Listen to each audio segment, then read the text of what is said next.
robarle todo y lo iban a matar. Está hablando de gente importante.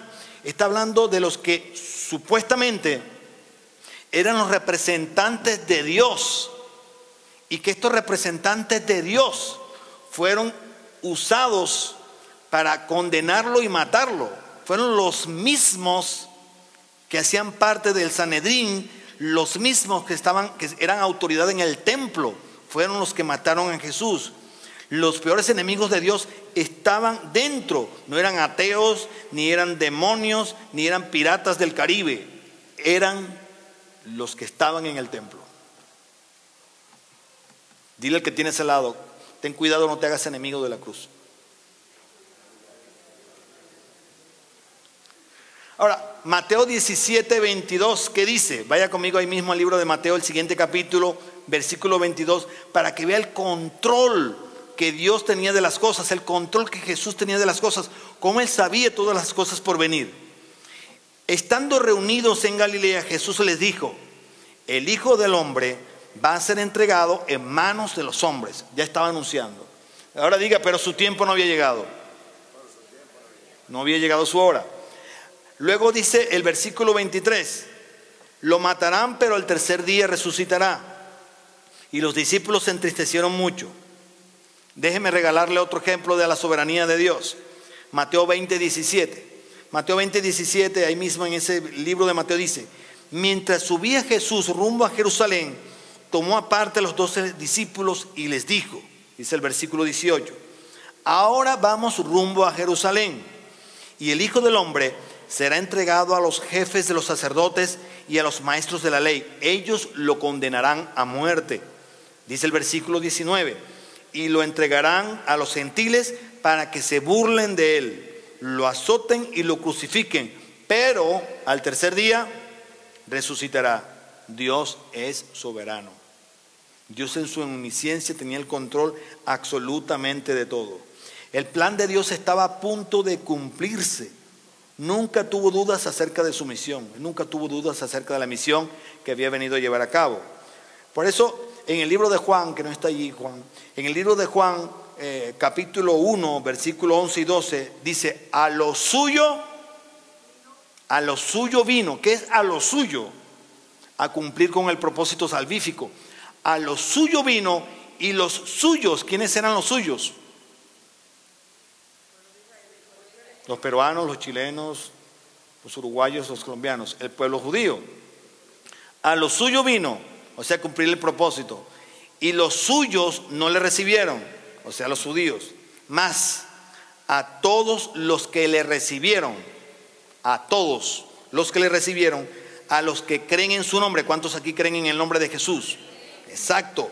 Les dio la potestad de ser hechos hijos de Dios. Estaba anunciado ahí, ya Juan lo había dicho, el plan estaba llevado a cabo. Los planes de los asesinos no eran ignorados por Dios. Dios sabía todo lo que había de suceder. Ahora, ahí mismo en el libro de Mateo capítulo 26. Libro de Mateo capítulo 26. Versículo 3 al 5. Mateo 26, 3 al 5.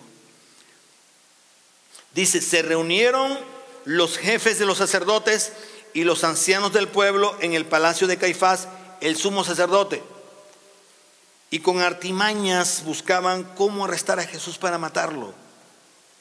Pero no durante la fiesta, decía. No durante la fiesta, no sea que se amotine el pueblo. Ustedes saben que previo a esta declaración, previo a esta escritura, encontramos los intentos por matar a Jesús. Cuando Jesús entró al templo, dice en el libro de Lucas capítulo 4, que él dice que le fue dado el rollo del libro de Isaías para leerlo, y que él lo tomó y lo abrió y dijo: el Espíritu de Dios está sobre mí, porque me ha ungido para traer buenas nuevas a los abatidos. Y después que terminó de dar la declaración, que era un rollo, no era la Biblia que usted tiene ahora, era un rollo, eran pergaminos. Él enrolló el libro, lo entregó al sacerdote y dijo: esta palabra se cumple hoy. La gente dice la Biblia: ese tipo, ese no es el hijo de José, tan atrevido. Entonces lo tomaron y lo llevaron hasta un lugar para despeñarlo, para empujarlo y que se muriera. para ellos era un anatema, para ellos era un maldito, porque como alguien se proclamaba a sí mismo el Mesías, alguien que históricamente estaban ellos esperando, y que era el vecino, se hacía llamar de pronto el Mesías. Dice la Biblia que pasó entre ellos y nadie lo tocó, porque no había llegado su hora. Porque el Padre en su soberanía había establecido el día y la hora en que las cosas sucederían. Dile al que tiene al lado, probablemente no ha llegado tu hora.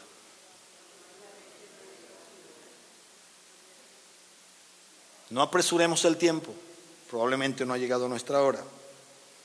El sumo sacerdote, ese que fraguaba el crimen de Jesús, ese que se reunía con los principales para decirles: busquemos la forma de calumniarlo, pero que no sea en la Pascua, porque entonces se amotina el pueblo. Ese mismo sacerdote conocía el Antiguo Testamento, conocía las promesas acerca del Mesías, conocía las Escrituras, pero no podían creer que era Jesús. La muerte de Jesús estaba predeterminada por el Padre, no cuando ellos quisieran, sino cuando Dios quisiera. Dígale al vecino que tiene al lado: no es cuando tú quieras, es cuando Dios quiera. Él tiene control de todas y cada una de nuestras circunstancias de manera personal. Óigame bien, de manera personal. Mire lo que dice Lamentaciones 3:37. Vaya conmigo al libro de Lamentaciones, capítulo 3, versículo 37. Dice: por esa razón debemos decir: si Dios quiere. Si Dios quiere. Si es la voluntad de Dios, si Dios quiere. Lamentaciones 3:37 dice: ¿quién puede anunciar algo y hacerlo realidad sin que el Señor dé la orden? ¿Sí ve? ¿Quién puede anunciar algo y hacerlo realidad sin que el Señor dé la orden? Tal vez no ha llegado tu hora. A pesar de que el principal y los sacerdotes habían estimado no hacerlo en la Pascua, porque la Pascua era el día en que podían amotinarse, porque en la Pascua se reunía la gente, se conglomeraba la gente. A mí me pareció increíble que históricamente vea que hay tanta gente cuando se celebra la Pascua y cómo los sacrificios se llevan a cabo. Mire, estaba leyendo acerca de eso y dice el estudio. Bueno, primero, ¿qué es la Pascua? Primero, la Pascua viene del hebreo pasat, que significa pasar por encima, pasar por el desierto. Pascua. Dios les había hablado de sacrificar la Pascua. Eso se había dado inicialmente 1500 años antes, en el tiempo de Moisés. Es decir, le estaba instruido al pueblo sacrificar un cordero, comerlo en familia y untar los dinteles de la puerta con sangre, para que al pasar el ángel de la muerte, matando los primogénitos de los hijos de los egipcios, que era la última plaga, no tocara a ninguno de los hijos de Israel. Exactamente se llevó a cabo así, y fue cuando ellos abandonaron Israel. Entonces Dios les dijo: háganlo siempre, celebren siempre la Pascua. Ellos habían acordado en consejo no matarlo en la Pascua, pero Dios había estimado que tenía que ser en la Pascua, porque ese cordero que ellos sacrificaban entonces y del cual untaban la sangre en los dinteles era tipología del Cordero de Dios que quita el pecado del mundo, que tenía que morir en la Pascua para cumplir el propósito soberano de Dios. ¿No es esto magnífico? Perfecto. Es magnífico. A pesar de que ellos fraguaban el asunto y no hacerlo en el tiempo, o antes o después, no en la Pascua, tenía que ser en la Pascua. Miren lo que pasaba durante la Pascua. En la Pascua se sacrificaba un cordero limpio, sin mancha, de un año, que representaba al Mesías que pronto vendría. Era tan concurrida en el tiempo de Jesús la celebración de la Pascua. Tu libro me ayudó a entender algo de eso.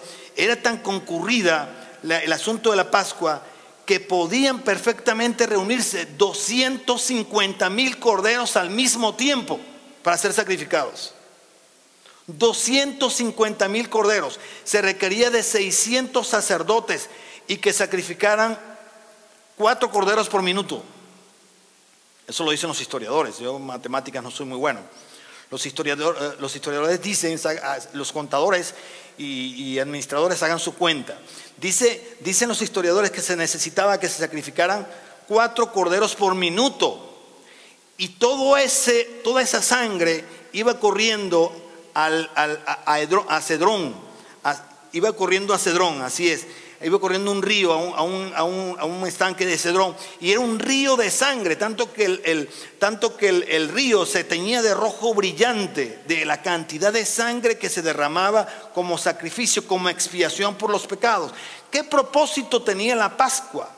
La Pascua tenía el propósito de que las personas traían su animalito, el animalito era sacrificado, él llevaba el pecado de la persona que lo traía, el sacerdote imponía las manos sobre el corderito, lo degollaban, rociaban la sangre y la familia comía el cordero, pero toda esa sangre iba corriendo al torrente de Cedrón y era sangre que representaba la sangre derramada del Cordero de Dios. Todo esto era tipología. Cuando Jesús aparece y es sacrificado en la cruz, Jesús, todos estos rituales desaparecen para nosotros. Porque ya el sacrificio máximo de Jesús se lleva a cabo. Ya no hay que hacer sacrificios. Por eso en el cristianismo, después de Jesús, después de la obra de Jesús, todos esos rituales desaparecen. Porque el único y verdadero ritual que hay que celebrar fue el de Jesús, que había sido anunciado 1500 años antes de su venida, y tenía que morir en el tiempo específico que Dios había estimado que fuese así. No, ese es un plan perfecto para nosotros. No le da gracias a Dios por el hecho de la salvación. No podríamos decirle: Señor, a pesar de la situación que estoy viviendo, a pesar de la incertidumbre, a pesar de las frustraciones, a pesar de lo que quiera que pase en mi vida, ¿no es perfecto el plan que tú has tenido para conmigo, Señor? Dile al que tienes al lado: tal vez tu hora no ha llegado. ¿Sabe qué sucedía? Sucedía que el sacrificio de corderos y de animales era algo que simplemente cubría, no quitaba. Cubría el pecado, pero no lo quitaba. Por eso dice el libro de Hebreos capítulo 10, versículo 4. Vaya conmigo, Hebreos capítulo 10, versículos 4 al 7. Es magnífico. Hebreos 10, 4 al 7. Dice así. Si lo tienen, pueden decir amén, por favor, mientras yo me tomo un sorbo de agua. Gracias. Hebreos 10, 4 dice: ya que es imposible que la sangre de los toros y de los machos cabríos quite los pecados, mire eso, por eso al entrar en el mundo, Cristo dijo: a ti no te complacen sacrificios ni ofrendas, en su lugar me preparaste un cuerpo, o sea, el mismo. Holocaustos y expiaciones no fueron de tu agrado. Por eso dije: aquí me tienes.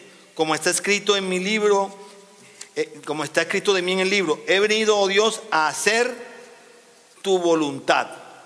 ¿Qué le parece? Las ceremonias, los rituales, solo son la sombra de lo que se haría después a través de Cristo. Ya el cristianismo no es de rituales.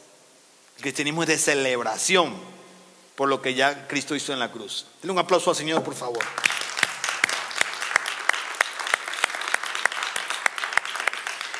Miren lo que dice el libro de Mateo capítulo 26, versículos 17 y 19. 17 al 19. Mateo capítulo 26, versículos 17 y 19.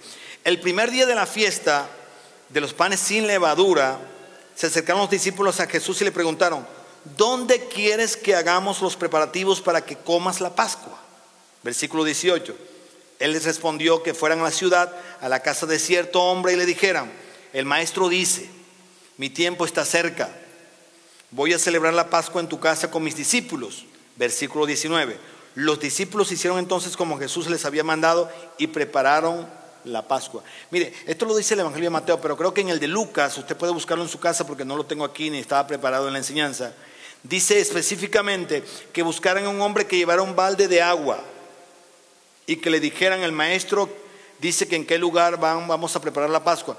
Lo extraño del asunto, de la orden de Jesús, es que los hombres no buscaban el agua, eran las mujeres.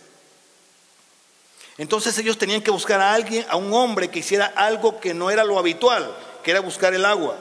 Usted se imagina de pronto a Pedro o a Mateo diciendo: el Señor, ¿cómo se le ocurre mandarnos a buscar un hombre que esté llevando un balde de agua si las mujeres son las que hacen ese oficio? Pero ellos iban caminando y usted se imagina de pronto a Mateo diciéndole a Pedro: Pedro, ese tipo lleva agua. Tiene que ser ese, es el único que tiene agua aquí, preguntémosle a él. Y se acercaron con sigilo, estoy especulando, pero tuvo que haber sido así. Se acercaron con sigilo y dijeron: el Señor dice que ¿dónde pueden preparar la Pascua? Y cuando el hombre le responde, dice: definitivamente el Señor se la sabe toda. ¿Cierto que sí? Ellos solo siguieron la instrucción y se dieron cuenta de que Jesús sabía todo. Las mesas en las que comían ellos no eran las mesas que nosotros usamos, eran mesas de 40 centímetros de altura. Eran unas mesas pequeñas donde ellos acomodaban cojines y ahí se sentaban y cruzaban las piernas. Eran unas mesas muy bajitas. Y en esa mesa estaban puesto el cordero que alguno de los discípulos ofreció. Estaba allí para comer. Estaban puestos los panes sin levadura. Los panes, la levadura tipifica el pecado. El pan sin levadura tipifica el pan de vida que vino del cielo sin pecado. Por eso los panes tenían que ser sin levadura. Ellos comían con especies, con hierbas amargas. Las hierbas amargas las mezclaban con algunas frutas para poder mojar el pan y comer. Era bien saludable su comida. Las hierbas amargas tipifican el cristianismo. Está mezclado con momentos amargos y de tristeza que tenemos que aprender a vivir y a soportar, confiando en el pan que vino